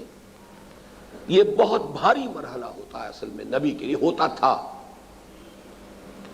کہاں وہ کیفیت بیٹھے رہے تصور جانا کیے ہوئے، کہاں کوہ طور پر اللہ سے مخاطبہ و مکالمہ ہو رہا ہے، کہاں حکم ہو دیا جاؤ، اور جا کر ذرا وہاں پر ایسے ایسے کڑوے جملے سننے پڑے، ہمارے ٹکڑوں پر پلے ہوئے، اور آج ہمیں آ کر ہماری بلی ہمیں بھی آؤ، الم نربک فینا ولیدا، وہی نہیں ہو جسے ہم نے پالا پوسا اپنے گھر کے اندر۔ کہاں وہ اللہ تعالیٰ کے ساتھ، اور کیا کیا شفقتیں ہیں۔ سورہ قصص پڑھیے، سورہ طٰہٰ پڑھیے، کیسی کیسی گفتگو ہو رہی ہے۔ وَأَلْقَيْتُ عَلَيْكَ مَحَبَّةً مِّنِّي وَلِتُصْنَعَ عَلَىٰ عَيْنِي لَقَدْ جِئْتَ عَلَىٰ قَدَرٍ يَا موسیٰ، ایسے ہی نہیں آ گئے موسیٰ، وَاصْطَنَعْتُكَ لِنَفْسِي، میں نے تمہیں اپنے لیے تیار کیا ہے، بنایا ہے، ان وادیوں میں سے میں گزار کے لایا ہوں، تمہاری تیاری کی ہے، تمہیں کہاں کہاں ٹرین کیا ہے، کوئی مشن ہے جو تمہارے حوالے، کہاں یہ گفتگو۔ دن ڈھونڈتا ہے پھر وہی فرصت کے رات دن، بیٹھے رہے تصور جانا کیے ہوئے، کہاں یہ کہ جاؤ گلی گلی پتھراؤ سہو اپنے جسم کے اوپر، ہماری بات پہنچاؤ۔ وَلَقَدْ نَعْلَمُ أَنَّكَ يُضِيقُ صَدْرُكَ بِمَا يَقُولُونَ، ہم خوب جانتے ہیں جو کوئی سننا پڑ رہا ہے نبی آپ کو، اس سے آپ کا سینہ بھینچتا ہے، لیکن کیجئے صبر۔ فَاصْبِرْ عَلَىٰ مَا يَقُولُونَ وَاهْجُرْهُمْ هَجْرًا جَمِيلًا، رہنا انہی میں پڑے گا، جلے کٹے فقرے بھی سنو، پتھر بھی کھاؤ، فرض منصبی ادا کرو۔ تو یہ ہے مرتبہ عروج اور مرتبہ نزول۔ نبوت مرتبہ عروج میں ہے، نبون بلندی کا وہ مادہ بھی وہاں پر، حالانکہ جیسا کہ میں نے عرض کیا اکثر و بیشتر کی رائے ہے کہ نبون سے ہے، لیکن مناسبت اگر کوئی امکان ہے تو اس لفظ کے ساتھ۔ اسی کو اصل میں علامہ اقبال نے اپنے خطبات میں سے غالباً چوتھا خطبہ ہے یا تیسرا ہے جس کو شروع کیا ہے شیخ عبد القدوس گنگوہی رحمۃ اللہ علیہ کے اس قول سے، اور انہوں نے کہا ہے کہ یہ مسٹک ایکسپیرینس اور پروفیٹک ایکسپیرینس، یہاں پروفیٹک جو ہے یعنی میسنجر کے معنی میں، رسالت کا معاملہ، اور وہ ہے نبوت یا ولایت۔ نبوت ولایت عبدیت یہ ایک جگہ کی چیز ہے، عبدہ و رسول، نبیہ و رسول، تو اصل میں عبدیت کا اور ولایت کا تعلق نبوت سے ہے۔ رسالت کے ساتھ لفظ جو قریب آتا ہے وہ شہادت، بہرحال یہ اپنے وہ فلسفہ شہادت وہ علیحدہ موضوع ہے۔ تو اس حوالے سے محمد عربی بالائے آسماں رفت باز آمد، بخدا اگر من رفت میں باز نام دمے، محمد عربی آسمان کے وہ ساتویں آسمان پر پہنچ گئے، واپس آ گئے۔ خدا کی قسم اگر کہیں میں پہنچ گیا ہوتا کبھی واپس نہ آتا۔ اس میں پھر خاص طور پر، اب مجھے صحیح طور پر یاد نہیں ہے کہ یہ بات قاضی ثناء اللہ پانی پتی رحمۃ اللہ علیہ نے لکھی ہے کسی اور نے، حضور کی بے مثال کامیابی کا اصل سبب یہ ہے کہ آپ کا نزول انتہائی کامیاب تھا، انتہائی نزول تھا۔ ایک آدمی بہت بلندی سے بات کرتا رہے تو وہ دوسرے لوگ اسے اپنے میں سے محسوس نہیں کرتے، وہ عظمت ہو جائے گی اس کی، لیکن یہ کہ ایک آدمی نیچے اتر کر لوگوں کے ساتھ آ جائے۔ حضور نے جس قدر اپنے آپ کو عام انسانوں کی سطح پر نیچے اتارا ہے، یہ آپ کی کامیابی کے بہت بڑے اسباب میں سے۔ آپ بائبل پڑھیے، حضرت مسیح نظر آتا ہے کہ ہر وقت بہت بلندی سے بات کر رہے ہیں اور ہر وقت کی لان تان ہے اپنے حواریین سے بھی، تمہیں یقین نہیں ہے، تمہارے اندر ایمان نہیں ہے، تم بہت کم تمہیں جو ہے وہ اس بات سمجھتے ہو، وہ سارا ہر وقت کا معاملہ، اس لیے کہ فرق بہت تھا۔ اور حضور کی یہ شان جو ہے کہ آپ اگر بیٹھے ہوتے تھے تو بسا اوقات آنے والے کو پتہ نہیں چلتا تھا کہ ان میں محمد کون سے صلی اللہ علیہ وسلم۔ اس طرح گھل مل کر رہنا، اس طرح اپنی بندگی کا اظہار، پھر یہ کہ آپ نے اپنا جو بھی سطح رکھی ہے رہائش کی اور زندگی کے، وہ بالکل عام لوگوں کے ساتھ۔ تو نزول جتنا ہوگا کامل، اتنی ہی دنیاوی کامیابی جو ہے وہ زیادہ ہوگی، اور جتنا یہ فرق و تفاوت رہے گا اتنا ہی ظاہر بات ہے کمیونیکیشن جو ہے گیپ رہ جائے گا، دلوں کو ہاتھ میں لے لینے والی بات اس درجے میں نہیں ہو سکے گی۔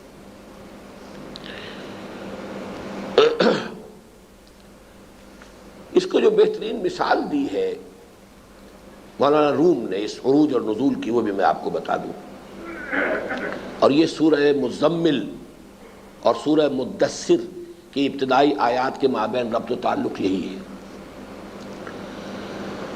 رات کو حضور کھڑے ہوتے تھے اپنے رب کی طرف رخ کر کے، رتل القرآن ترتیلا، یہ مرتبہ عروج ہے۔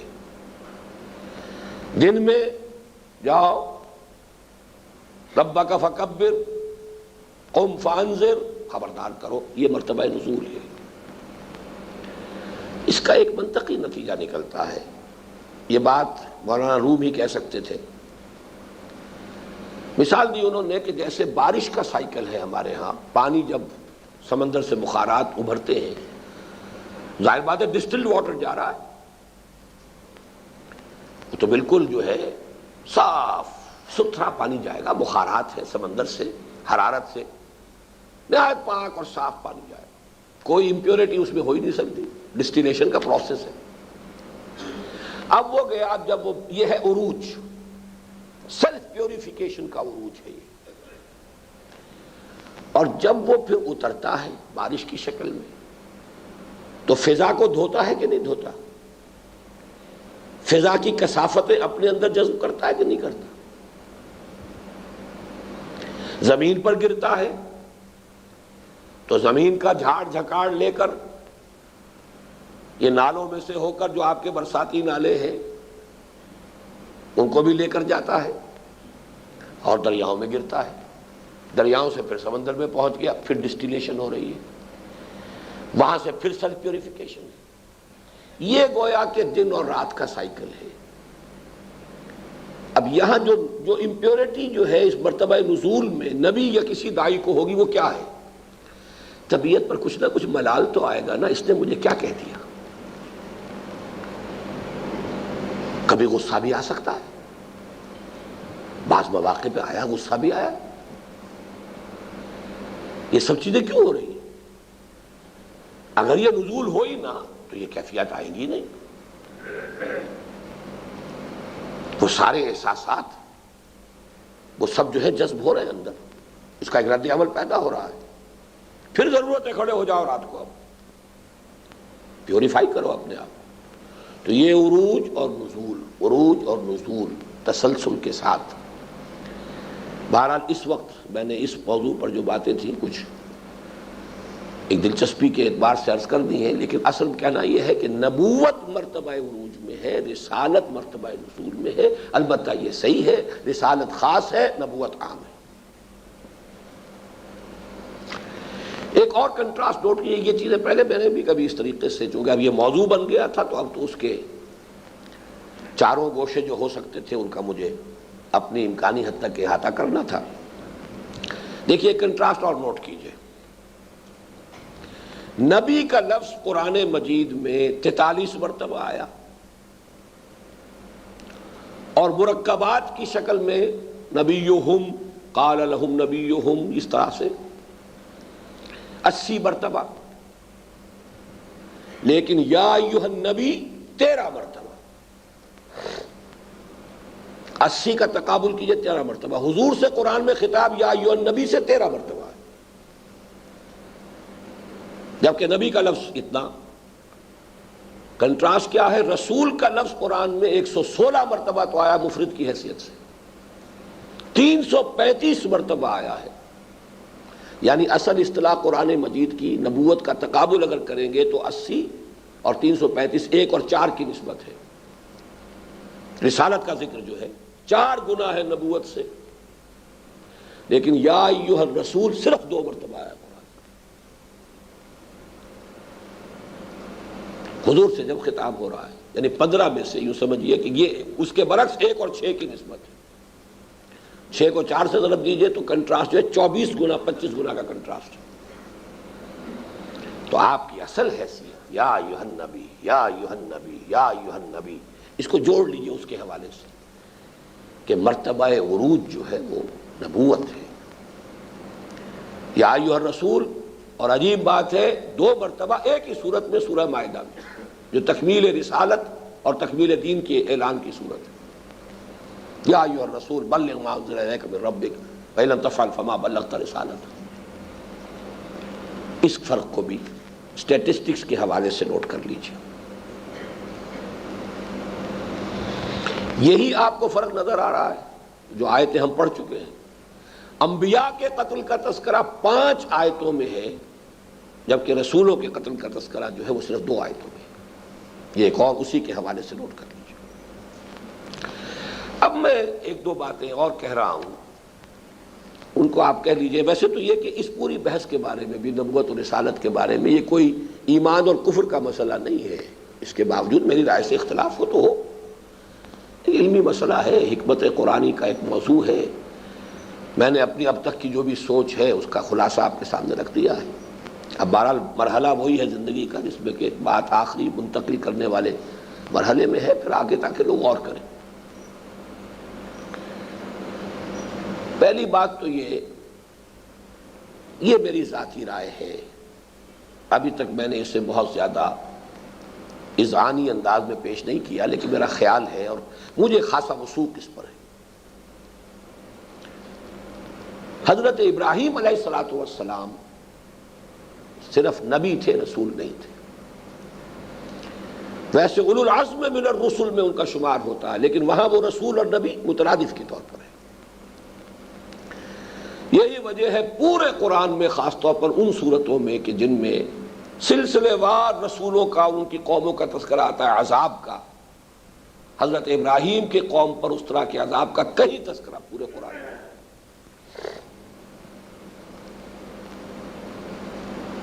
حضرت نوح علیہ السلام کی قوم ہلاک کر دی گئی، حضرت ابراہیم سے پہلے حضرت ہود، حضرت صالح کی قومیں ہلاک کر دی گئی۔ یہاں یہ ہے کہ حضرت ابراہیم کو اٹھا کر بھی انہوں نے آگ میں پھینک دیا، اس کے بعد بھی اس قوم پر کسی عذاب ہلاکت یا استیصال کا تذکرہ نہیں ہے۔ ایک جگہ پر ہے معذب قوموں میں، شاید بعد میں کسی مرحلے پر کوئی ان کے اوپر عذاب آیا ہو، لیکن وہ انداز، بلکہ اکثر و بیشتر جو جوڑے ہیں مکی صورتوں کے، یہ میں دورہ ترجمہ قرآن میں اس کو واضح کر دیا کرتا ہوں، مکی صورتوں کے جوڑے ہونے میں ایک خاص تقسیم یہ بھی ہے کہ جوڑے کے ایک فرد میں جو ہے تذکیر بے آلاء اللہ زیادہ ہوتی ہے، دوسرے میں تذکیر بے ایام اللہ۔ ایک میں رسولوں کے حالات واقعات زیادہ آئیں گے، جیسے سورہ اعراف،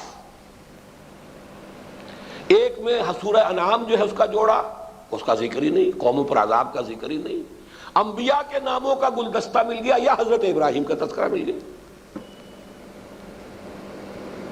اور سورہ اعراف میں حضرت نوح، حضرت ہود، حضرت صالح، حضرت لوط، حضرت شعیب، حضرت موسیٰ، چھ نبی۔ اکثر و بیشتر یہ ہوتا ہے جہاں کوئی تھوڑا سا جوڑ ملانا ہو کہ حضرت ابراہیم کا تذکرہ کر دیتے ہیں صرف کہ جب حضرت لوط کی قوم کو عذاب دینے کے لیے فرشتے گئے تو ان کی خدمت میں بھی حاضر ہوتے گئے اور حضرت اسحاق کی بشارت دیتے گئے، بس۔ باقی وہ نوح کی قوم، ہود کی قوم، صالح کی قوم، لوط کی قوم، شعیب کی قوم، ان کا تذکرہ موجود ہوگا، حضرت ابراہیم کی قوم پر کسی عذاب کا تذکرہ نہیں۔ تو میرے نزدیک جب ٹیکنیکلی ہم ڈیفرینشیٹ کریں گے نبوت اور رسالت میں، تو حضرت ابراہیم علیہ السلام نبی تھے۔ اسی لیے وہ بات نظر نہیں آ رہی کہ کسی ایک علاقے کو آپ نے جم کر جو ہے اتمام حجت کیا۔ آج مصر چلے گئے ہیں، ابھی شام میں ہے، ایک بیٹے کو جا کر آباد کر دیا اللہ کے حکم سے، یہ حجاز میں، بھتیجا رسول ہے، اور بھتیجے کی وہ جو جس قوم کی طرف بھیجا گیا ہے اس کی رسالت کا وہ نتیجہ بھی نکل آیا ہے، وہ ایمان نہیں لائے تو پورے دونوں کے دونوں شہر تہس نہس کر دیے گئے۔ لیکن حضرت ابراہیم علیہ السلام جو بھی نقشہ سامنے آتا ہے کہ کوئی بڑے ایک شیخ ہے، قبیلے کے بڑے شیخ ہیں، قبیلہ ہے بڑا، اس کے شیخ ہیں، پیٹریارک، نیک اللہ کے بندے، اللہ تعالیٰ کے ساتھ نہایت خلوص و اخلاص کا تعلق رکھنے والے ابراہیم خلیل اللہ، اللہ کے دوست۔ اب دیکھیے ولی اللہ اور خلیل اللہ، واتخذ اللہ ابراہیم خلیلا، تو یہ ہے ایک میرا خیال کہ حضرت ابراہیم علیہ السلام نبی تھے، رسول نہیں تھے۔ یہی وجہ ہے کہ ہر جگہ آپ کو یہی فرق ہوگا، سورہ ذاریات میں دیکھیں گے تو وہی ہوگا، باقی قوموں پر عذاب کا تذکرہ، حضرت ابراہیم کا تذکرہ صرف اس اعتبار سے کہ وہ فرشتے جو آئے انہوں نے وہاں پر حضرت ابراہیم سے پہلے خدمت میں حاضری دے کر اور وہاں بشارت دے دی۔ ایک بات اس سے بھی آگے بڑھ کر کہہ رہا ہوں، اور اس میں در حقیقت میں ریفر کرنا چاہتا ہوں ڈاکٹر رفیع الدین صاحب کو۔ انہوں نے ارتقاء کے مختلف مراحل کا تذکرہ کیا ہے۔ ہم تو ارتقاء کے نام سے ایک ہی چیز کو جانتے ہیں، وہ حیوانات کا ارتقاء جو ہے، انہوں نے اس کے کئی مرحلے بیان کیے۔ پہلا فزیکل ایوولوشن کا دور تھا، جس کے دوران جو ہے وہ جو مرکبات وجود میں آئے، کمپاؤنڈز، ان آرگینک، اس سے پھر بڑھتے ہوئے آرگینک کمپاؤنڈز، بہت کمپلیکس آرگینک کمپاؤنڈز، اور یہ آرگینک کمپاؤنڈز ہیں جن میں حیات کی صلاحیت ہے۔ اس مرحلے پر آ کر فزیکل ایوولوشن کا مرحلہ مکمل ہو گیا۔ اب بایولوجیکل ایوولوشن شروع ہوا ہے۔ اب وہ جرثومہ ایک اور اس سے بایولوجیکل، وہ سارا جو بھی آج کل ہم سمجھتے ہیں ٹری آف ایوولوشن، اس کے ٹاپ پر ہومو سیپینس وجود میں آ گیا، ہومو سیپینس آ گیا، بایولوجیکل ایوولوشن کا پروسیس ختم ہوا۔ اب پلین بدل رہا ہے، لیول بدل رہے ہیں، پہلے وہ پلین ہی اور تھا، فزیکل ایوولوشن، اب بایولوجیکل ایوولوشن، اس کے بعد سائیکولوجیکل اینڈ انٹلیکچوئل ایوولوشن۔ اصل میں یہ میرا اضافہ ہے ڈاکٹر رفیع الدین صاحب کے اس فلسفے میں، انہوں نے اس کو پھر ایک ہی لیا ہے، میں نے دو حصوں میں تقسیم کیا ہے۔ میرے نزدیک حضرت ابراہیم علیہ السلام پر سائیکولوجیکل اور انٹلیکچوئل ایوولوشن مکمل ہو گئی۔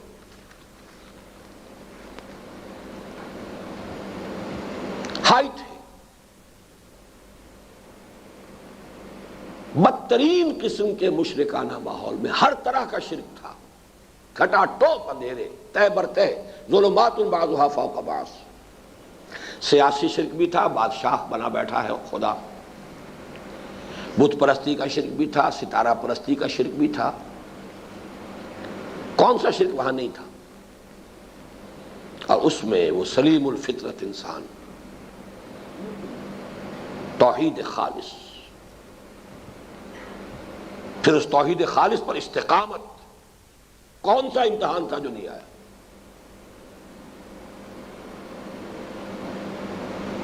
تو یوں سمجھیے کہ اب میں اس کو کہہ رہا ہوں کہ میرے نزدیک نبوت کی تکمیل ہو گئی ہے حضرت ابراہیم علیہ السلام، سائیکولوجیکل انٹلیکچوئل ایوولوشن اپنی انتہا کو پہنچ گئی انفرادی اعتبار سے۔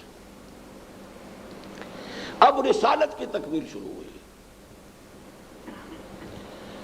حضرت ابراہیم سے پہلے کسی رسول کا معاملہ یہ نہیں ہوا کہ قوم کے اندر کوئی بھی ترفع پیدا ہوا، قوم ہلاک۔ آپ کے بعد سے اب اس دور کا آغاز ہوا، کچھ بیچ بیچ کی صورت قومیں ختم بھی ہوئیں، لیکن قوموں میں سے کچھ اچھے عناصر بھی نکلے۔ یہاں ایک شعر میں آپ کو سنا دوں، اگرچہ اچھا نہیں ہے انبیاء اور رسل کے تذکرے میں لیکن یہ کہ جو بات میں کہنا چاہتا ہوں شاید کسی اور حوالے سے وہ اتنی واضح نہ ہو۔ نشہ پلا کے گرانا تو سب کو آتا ہے، مزہ تو تب ہے کہ گرتوں کو تھام لے ساقی۔ قومیں ہلاک ہو گئی، ختم ہو گئی، معدود چند لوگ بچ گئے، اب ان سے کوئی اگلی قوم اٹھے گی۔ ایک ہے قوم کو اٹھانا، ابھارنا، بنانا، سنوارنا، یہ عمل ہے جو محمد الرسول اللہ پر اپنے کلائمیکس کو پہنچا۔ رسالت کا کلائمیکس محمد عربی ہے صلی اللہ علیہ وسلم۔ انقلاب برپا کر دیا، نظام تبدیل کر دیا، 20 برس کے اندر کایا پلٹ کر رکھ دی، عقائد بدل گئے، اخلاق بدل گئے، دلچسپیاں بدل گئیں، شب و روز کے نقشے بدل گئے، پورا کا پورا نظام بدل گیا۔ کر کے دکھانا، بدل دینا، محمد الرسول اللہ، رسالت کا کلائمیکس، رسالت کی پوری یوں سمجھیے کہ ایکسفولیشن کہیں اسے، ظہور اس کا کلی ایک سوشل سطح پر، ایک معاشرہ، ایک قوم،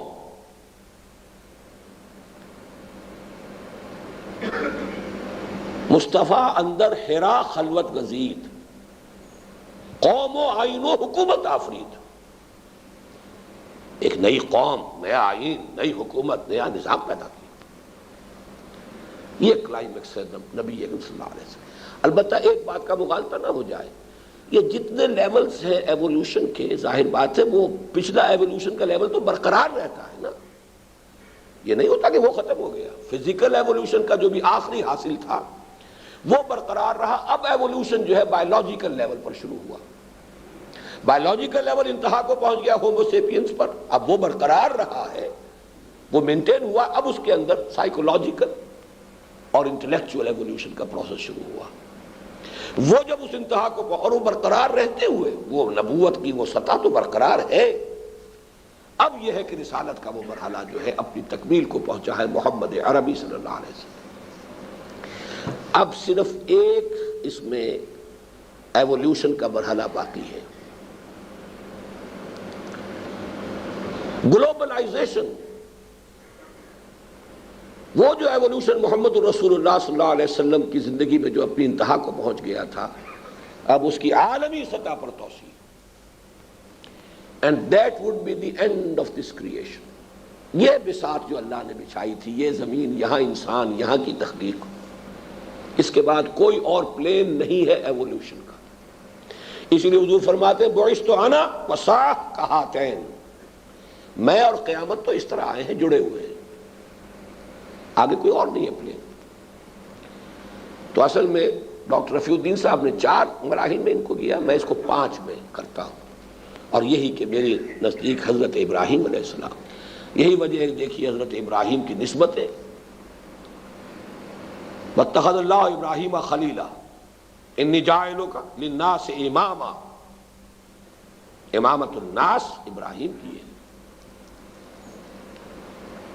ہمیں درود سکھایا گیا اللہم صلی علی محمد وعلی آل محمد کما صلیت علی ابراہیم وعلی آل ابراہیم انک حمید مجید، اللہم بارک علی محمد وعلی آل محمد کما بارکت علی ابراہیم وعلی آل ابراہیم انک حمید مجید۔ اس مقام اور مرتبے کو سمجھیے۔ ابو الانبیاء، تین تین نسبتیں، کتنے نبی ان کی نسل میں آئے۔ خلیل اللہ، اور یہ خلیل کا لفظ وہ ہے، یہ بھی نوٹ کر لیجئے، حضور کی ایک حدیث بڑی پیاری ہے، لو کنت متخذا خلیلا لاتخذت ابا بکر خلیلا، اگر میں کسی کو دنیا میں اپنا خلیل قرار دیتا تو ابو بکر کو اپنا خلیل قرار دیتا۔ گویا کہ اس حدیث کا مطلب کیا ہوا؟ اس مقام پر حضور حضرت ابو بکر کو بھی نہیں رکھ رہے، مقام خلت، لو کنت متخذا خلیلا۔ ویسے حضرت ابو ذر عام طور پر اپنے طور پر آپ کہا کرتے تھے اوصانی خلیلی، عام طور پر حضرت ابو ذر تو حضور کو اپنے خلیل کے اعتبار سے ہی ذکر کرتے تھے، میرے دوست نے مجھ سے یہ کہا ہے، لیکن حضور کا قول یہی ہے، لو کنت متخذا خلیلا لاتخذت ابا بکر خلیلا، اگر میں کسی کو خلیل بناتا تو ابو بکر کو اپنا خلیل قرار دیتا۔ وہ لفظ ہے جو اللہ کہتا ہے واتخذ اللہ ابراہیم خلیلا، حضور کی نسبت محمد الرسول اللہ، ہر رسول کے ساتھ ذبیح اللہ، نجی اللہ، صفی اللہ، ذبیح اللہ، کلیم اللہ، یہ ہے نا آخر رسالت کی فل ایمبوڈیمنٹ، پوری طریقے سے رسالت کا ظہور، للی ان بلوم، پوری شان و شوکت کے ساتھ رسالت، وہ حضور صلی اللہ علیہ وسلم کا مقام۔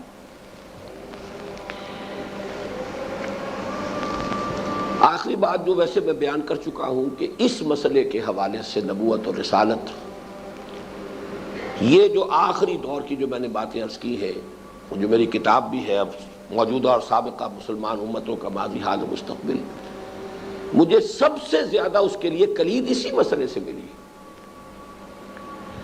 اس لیے کہ قرآن دیکھیے محکمات میں سے یہ بات ہے کہ قرآن قرار دیتا ہے حضرت مسیح علیہ السلام کو رسولا الی بنی اسرائیل،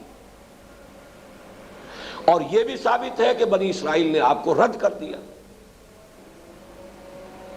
اور یہ بھی ثابت ہے کہ اب تک ان پر عذاب استیصال نہیں آیا۔ There is a question mark۔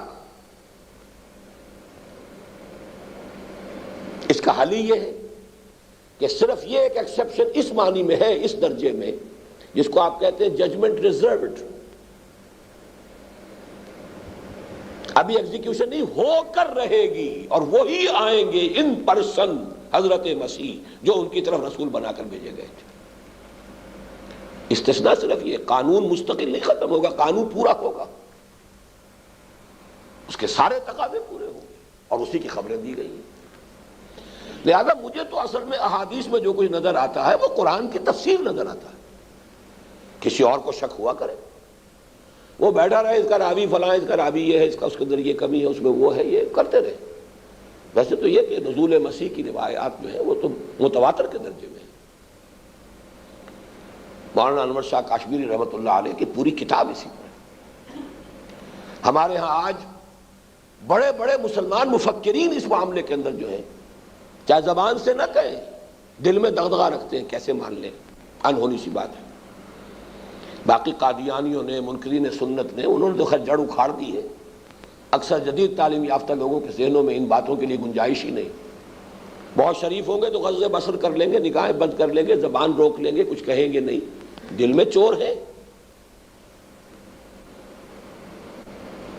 مجھے یقین کامل حاصل ہے، مجھے قرآن کے بٹوین دی لائنز، قرآن کے بین الصدور وہی کچھ نظر آ رہا ہے کہ جو حدیث میں ہے کہ یہی ہوگا۔ یہ کوئی مسیح کا معاملہ ہو ہی نہیں سکتا، یہ تو مسیح عیسیٰ ابن مریم کا معاملہ، وہ رسول بنا کر بھیجے گئے تھے، اور وہ قتل نہیں ہو سکتے تھے، اسی لیے ان کو آسمان پر اٹھا لیا اللہ تعالیٰ۔ اب یہی شکل تھی کہ اسی وقت ان کو ہلاک کر دیتے، نہیں، روک لیا ہے معاملہ۔ اور روکا بھی کیوں ہے کہ تمام امتوں میں جو افضل ترین امت ہے اور اس کا جو زیادہ افضل حصہ ہے اس پر عذاب الہی اس مغضوب علیہم قوم کے ہاتھوں آنا ہے، جس کے لیے میں الفاظ استعمال کرتا رہا ہوں to add insult to injury. کسی راجپوت کو جوتے لگوائے جائیں کسی چمار کے ہاتھوں، تو جوتا ہی ہے، چاہے چمار کا ہو چاہے راجپوت کا ہو، لیکن ہاتھ جو ہے جس کے ہاتھ میں جوتا ہے وہ چمار کا اگر ہو تو معلوم ہوا کہ اب یہ صرف جوتا نہیں لگا، کچھ اور بھی لگا ہے ساتھ. یہ ہے جو حشر ہونے والا ہے اس امت کے خاص طور پر افضل حصے کا، عرب. اور جو لگ رہے ہیں جوتے، ایک نیا سے نیا جوتا روز آ رہا، ہاشمی خاندان کا بادشاہ، 46 برس کی جو ہے وہ دشمنی، بری دی ہیچٹ، گلے مل رہے ہیں. اور ہے کیا، سب کے سب گئے، زبردست کا ٹھینگا سر پر اور یہود کا جوتا سر پر. یہ ہو رہا، بڑی سخت عذاب، بڑی سخت سزا ملنے والی. البتہ اس کے بعد پھر ان کی ایکسٹرمینیشن تو ہو جائے گی، گریٹر اسرائیل گریٹر گریو یارڈ بنے گا، اور بنے گا بھی جان لیجئے جیسے عذاب آتے تھے، سیلاب آتا تھا، کوئی وہ تو اللہ تعالیٰ کی قدرت سے آتا تھا نا. حضرت نوح کے ساتھیوں نے تو نہیں ہلاک کیا تھا پوری قوم کو. قوم عاد کو کیا حضرت ہود علیہ السلام کے ساتھیوں نے ہلاک کیا تھا؟ وہ تو نیچرل کیلیمٹیز آپ کہیں گے. بالکل اسی طرح حضرت مسیح علیہ السلام جب آئیں گے ان قوتوں سے مسلح ہو کر آئیں گے جو بالکل نیچرل نہیں ہے. حدیث میں آتا ہے جہاں تک ان کا سانس کا اثر پہنچے گا یہودی پگھل جائے گا، اور جہاں تک ان کی نگاہ جائے گی ان کی سانس کا اثر بھی جائے گا. کہیں صرف نگاہ کا تذکرہ ہے، جسے معلوم ہوتا ہے کوئی لیزر بیمز ہوں گی کوئی بہت زبردست، ان کی آنکھوں میں اللہ پیدا کر دے گا. تو یہ اور کون ہلاک کرے گا یہ؟ وتھ پاور آن ارتھ. یہ تمام چیزیں اس پورے فلسفے کے ساتھ بالکل ہم آہنگ ہیں، جڑی ہوئی ہیں. اور ہمارے ایک ساتھی جو آج کل یہاں 1 ایئر کورس میں آئے ہوئے ہیں، مجھے اتنی زیادہ معلومات نہیں تھی، امریکہ سے باسط بلال، انہوں نے بتایا ہے کہ امریکہ وغیرہ میں ویسٹرن ورلڈ میں آرمیگڈون کا تو اتنا چرچا ہے اس وقت کہ یونائٹڈ اسٹیٹس جو ہے اس کے ساؤدرن ریجن میں تو لوگ بنکرز بنا رہے ہیں کہ آرمیگڈون آ رہی ہے، اور وہ ایٹمک جو ہے اس ایکسپلوژن کو بھی لے سکے، بنکرز ایسے تیار کر رہے ہیں لوگ اپنے طور پر، اتنی یقینی کیفیت کے ساتھ. الملحمۃ العظمی، ایک پورا یعنی عیسائی خاص طور پر جو ان کا مذہبی طبقہ ہے اس کے اندر اس کے بارے میں کوئی اجتماع نہیں. سوئے ہوئے وہ ہیں کہ جن کو بڑی تفصیلی خبریں جو ہے احادیث کے اندر محمد رسول اللہ صلی اللہ علیہ وسلم دی ہوئی. بہرحال اس مسئلے میں بھی یہ سارا فلسفہ نبی اور رسول کا یہ بیسک ڈفرنس ہے. حضرت مسیح رسول تھے، قتل نہیں ہو سکتے تھے، اس لیے آسمان پر بالکل معجزانہ طریق پر انہیں اٹھایا گیا. وہ جن کی طرف بھیجے گئے تھے انہوں نے کفر کیا، وہ عذاب استیصال کے مستحق ہے اور وہ آ کر رہے گا اور انہی کے ذریعے آئے گا. بس یوں سمجھیے 2000 سال کا فصل یہ ضرور بیچ میں ڈال دیا گیا. تو اللہ تعالیٰ کے لیے تو یہ 2 دن کا فصل ہے، 1000 برس اس کے ہاں کا 1 دن ہے. اس کی تو تقویم جو ہے بڑی لمبی ہے. باقی یہ کہ جہاں تک اس کا صغرا کبرا، اس کا فلسفہ، اس کی حکمت، اس کے دلائل، ان کے اعتبار سے یہ بات پوری طریقے پر آرٹیکولیٹڈ ہے، مربوط ہے، منطقی طور پر نقل اور عقل دونوں اس کے اندر جمع ہو جاتے ہیں. اقول قولی ھذا واستغفر اللہ لی ولکم ولسائر المسلمین والمسلمات.